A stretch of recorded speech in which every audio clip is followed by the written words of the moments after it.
1858, 30th of June, I think it was. Not that I was there. But a certain person, Charles Blondel, put a tightrope across the Niagara Falls. Anyone here been to the Niagara Falls? One or two? I've not been. Three? I've not been. Is it big? I've only seen pictures, and it makes me think there is no way that I would be looking at walking on a tightrope across the Niagara Falls. Someone mentioned about Facebook earlier. I've seen some things that, well, at least I clicked on one thing after another and on Facebook and ended up on a website somewhere where these free fallers and these adrenaline junkies, and they put a little net at the top of a cliff that might be a horseshoe shape, and they put a couple of strings across, well, more than strings, but lines across, and they sit in this net. But the only way to get there and back is they just walk on this tightrope thing. No nets, no harness, no nothing. No way. But this is what Charles Blondel did. Put this tightrope across the Niagara Falls from one side to the other, the USA side to the Canadian side, and he set out. There were crowds of people apparently, all came to watch this strange bloke walking across this tightrope with a 39-pound pole. I couldn't find a 39-pound pole anywhere, so I thought I'd just try and use the broom.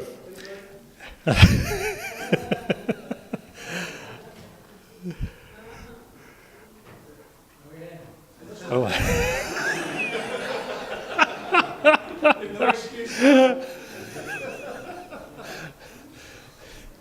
I bet you didn't have a microphone. Yeah, just quickly string one up. That feels a lot less than 39 pounds. 39-pound pole. It doesn't say what I read, how long it was, but this long, heavy pole just to balance him, nothing else. And he set out one step at a time, making his way across the Niagara Falls. Don't know how long it took him, but he made it. And when he got to the other side, there was this great cheer and roar. Yay! Everyone was happy, everyone was excited. This was an amazing thing to go and see, especially in 1858. And then he put his hand up, and he wanted everyone to be quiet. And he said, "Do you believe that I can put someone on my shoulders and walk back?" There was silence at first, and then someone said, "I believe." Someone else shouted out, "I believe." Someone else, "I believe." And one by one, more and more people were starting to chant, "Blondel, Blondel, I believe, I believe, I believe." And then he put his hand up again. He got them to be quiet. And he said, "If you believe that I can do it, will you be the first person on my shoulders?" No, that person didn't want to do it. "Will you be the first person on my shoulders?" No. Maybe that's a wrong person to use on the...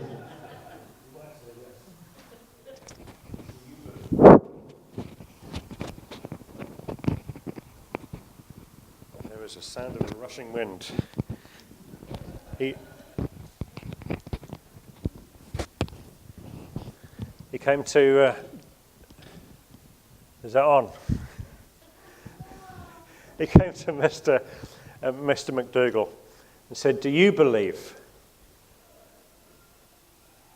His manager nodded and said, "Yes, I believe." I don't know how it all happened, but somehow or another, the account that I read, it first starts saying he got on his back, but the question had originally been on my shoulders, and later in the story he seems to appear on his shoulders again. But let's say he got on his shoulders and started out. Charles Blundell, with his manager on his back. I know some of you feel as though your manager is on your back all the time, but anyway, this is a different story. With his manager on his back, with his 39-pound pole to keep his balance, he started to walk back across the tightrope. He got about halfway, and suddenly the whole tightrope started wobbling and bouncing. Apparently, one of the spectators, a gambler, who had gambled that Blundell wouldn't be able to make it, lost his money because he did. So he decided to cut one of the guy ropes that kept up the tension. And there was Blundell halfway across the Niagara Falls with his manager on his back and this long pole to try and keep him steady, was on this wobbly tightrope. What was he to do? I wish that I could see a video, and there wasn't such things around in those days, but apparently he got his manager to get off his back. I can only imagine maybe he squatted down or something. I think, who's the bravest? The manager, probably, more than Blundell. He got the manager off his back, and apparently Blundell said to Mr. McDougall, "From now on, if we are to get across to the other side, you need to forget about you being you, and you need to become part of me. Do not try and keep your balance. Let me do that." He got back on to his shoulders, and then they started out on the wobbly line. First of all, walking, and then Blundell started running down the line, and they made it to the other side.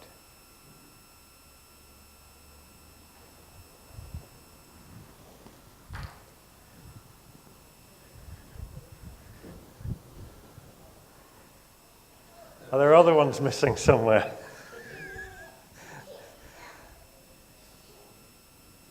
When we have a relationship with Jesus, it's a time when we need to become one with God. But we are not going to survive our spiritual journey by being separate, by trying to do our own thing. We need to become one with Jesus, and he will see us through to the other side.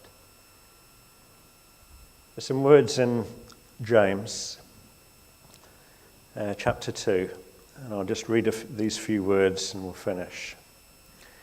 "What good is it, my brothers, if a man claims to have faith but has no deeds?